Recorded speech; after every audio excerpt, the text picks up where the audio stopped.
Hello lovely souls, कैसे हैं आप लोग। आज मैं आप सबसे अपनी एक लर्निंग शेयर करना चाहती हूँ। पता है, मैंने कुछ दिन पहले एक बुक पढ़ी, मेनी लाइव्स मेनी मास्टर। इस बुक की बहुत ज़बरदस्त लर्निंग मुझे मिली। इस बुक में मुझे पता चला कि लाइफ में कितना कुछ होता है जानने के लिए, कितनी रहस्यमय होती है लाइफ, कि हम सोच भी नहीं सकते कि लाइफ में इतना कुछ होता है। उसमें इसके राइटर है डॉक्टर ब्रायन। तो डॉक्टर ब्रायन क्या करते हैं, उनके पास एक पेशेंट आती है। वो सोचते हैं, वो डिप्रेशन से ग्रसित होती है, सोचते हैं उसका इलाज करने के लिए। तो अब ये इलाज क्यों करते हैं, अब मैं आपको ये कहानी क्यों सुना रही हूँ। मैं ये कहानी सुना रही क्योंकि कहीं ना कहीं इससे आपको कुछ सीखने मिलेगा, एक ऐसा लर्निंग मिलेगा जो आप कहीं नहीं सीख सकते। तो डॉक्टर ब्रायन के पास उनकी एक पेशेंट आती है।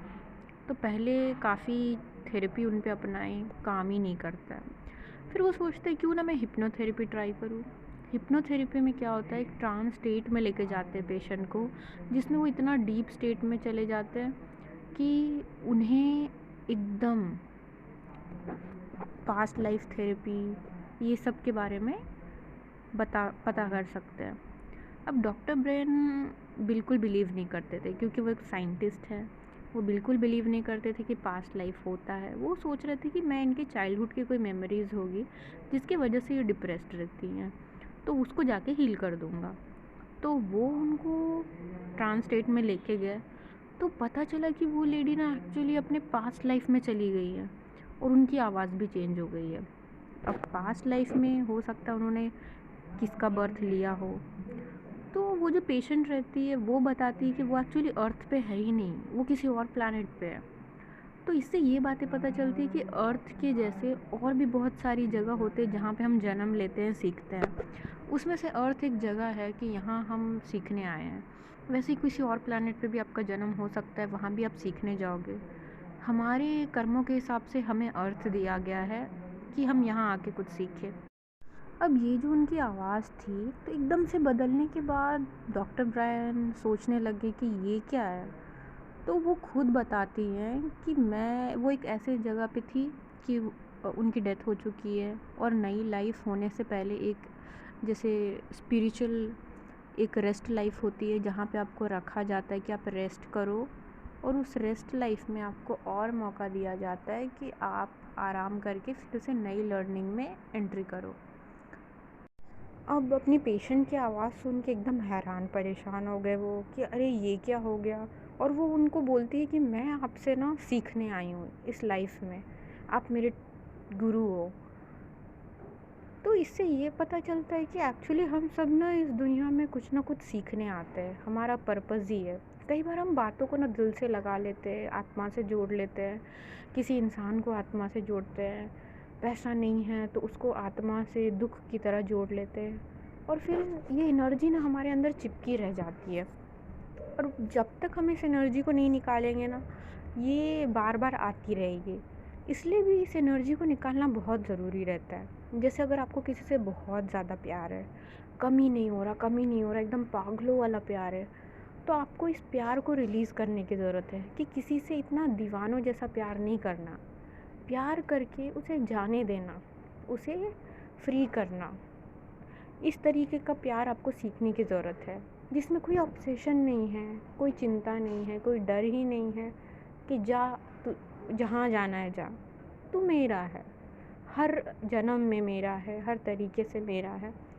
तो इस तरीके से जो उनकी पेशेंट होती है कैथरीन, उनकी आवाज़ सुन के एकदम से ये घबरा जाते हैं कि ये क्या है, ये कैसी आवाज़ आ रही है। तो इससे पता चलता है कि हम इस लाइफ में ना लर्निंग करने आए हैं। और वो बोलती है कि मैं आराम कर रही हूँ यहाँ पे, मैं यहाँ यहाँ से जाने के बाद जो मेरी लाइफ होगी, वहाँ पे मुझे सब दिया जाएगा मेरे सोल के हिसाब से, जो जो मुझे सीखना है।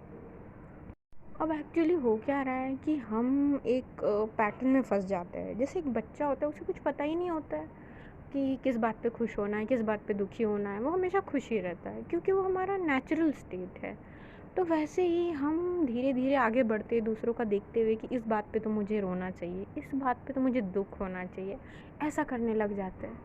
तो ये जब तक आप लेयर नहीं हटाएंगे, आप उस डिवाइन लाइट से नहीं जुड़ पाएंगे।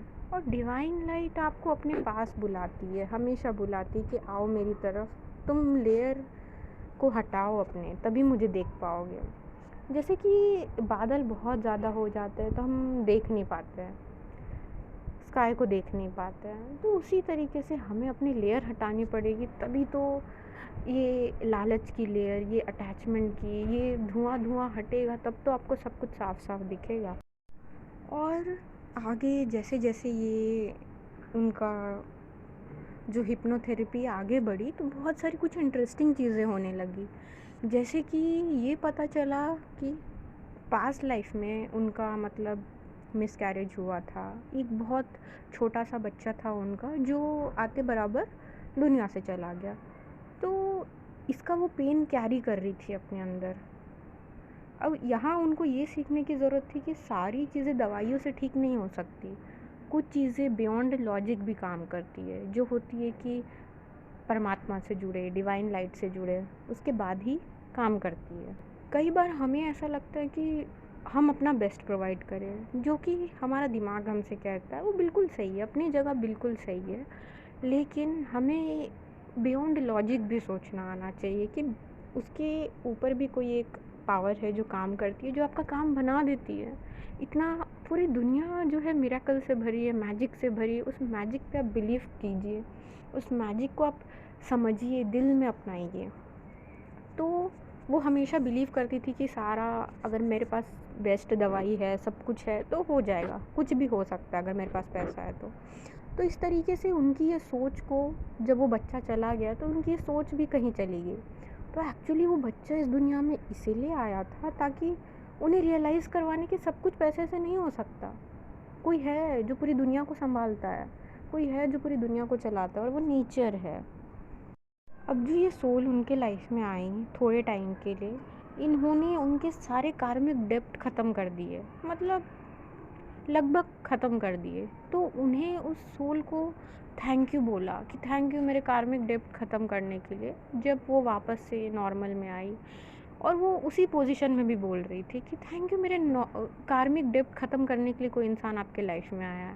तो यहाँ पे पता चलता है कि कार्मिक आपके कार्मिक डेप्ट को ख़त्म करने आया है। जो आपका कार्मिक का इतना बड़ा अकाउंट हो गया है, आपने इतने बुरे कर्म किए, उसको ख़त्म करने के लिए आया है वो। तो अगर कार्मिक है तो थैंक यू बोलिए कि वो ख़त्म करने तो आया है। अगर कोई ख़त्म ही नहीं करेगा तो ये डेप्ट आप कैरी करते रहेंगे नेक्स्ट लाइफ में। तो ऐसा हुआ। फिर उन्होंने और आगे चला ये सेशन, तो पता चला कि बताती हैं कि मैं ना बहुत टाइम से दर्द में हूँ, क्योंकि किसी ने मेरे साथ बुरा किया, मैं उसको माफ़ नहीं कर पाई। किसी ने मुझे छोड़ के चला गया, मैं माफ़ नहीं कर पाई। किसी ने मेरे बुरा बोला, मैं उस बात को अभी तक नहीं भुला पा रही हूँ। यहाँ पे हमें ये पता चलता है कि जब तक हम उस बात को अपने अंदर से नहीं निकालेंगे ना, वो एनर्जी हमें बार बार बढ़ती जाती है। एक के बाद एक के बाद एक लेयर उस पे चढ़ते जाते हैं, और वो एनर्जी कहीं ना कहीं हमें परेशान करती है, हमारी बॉडी में चिपकी हुई रहती है। उस एनर्जी को रिलीज़ कर दीजिए मेडिटेशन से, अपने वर्ड्स के थ्रू, लिख के, प्रेयर में, एंजल्स की हेल्प के थ्रू, कैसे भी उसको बस रिलीज़ कर दीजिए कि मैं सबको माफ़ करती हूँ। क्योंकि जब तक आप माफ़ नहीं करोगे ना, आप आगे नहीं बढ़ोगे। माफ़ करने से होता है क्या, एनर्जी भी रिलीज़ होती है, आप आगे बढ़ते हो। अगर आप किसी इंसान को माफ़ नहीं कर पा रहे हो कि कोई आपको छोड़ के चला गया, तो अभी फिर थोड़े टाइम बाद कोई और इंसान आएगा, सेम यही टेस्ट होगा, और बहुत और बड़े तरीके से होगा। तो जब तक आप सीख नहीं जाओगे, ये वाला एरिया आपका क्लियर नहीं होगा। इसलिए भी हमें वो क्रिश्चियन जो है वो बोलती हैं कि मैंने माफ़ नहीं किया, तो मैं इस लाइफ में आई थी कि मुझे माफ़ करना सीखना था। तो ये कुछ बातें थी जो मिनी मास्टर्स में मुझे पता चली, और मैंने सोचा क्यों ना अपनी प्यारी लर्निंग आपसे शेयर करूं। तो आप भी इससे सीखिए और अपनी लाइफ में इसको उतारिए। मैं भी जो पढ़ती हूँ, मैं कोशिश करती हूँ कि उसको अपनी डेली लाइफ में यूज़ करूँ।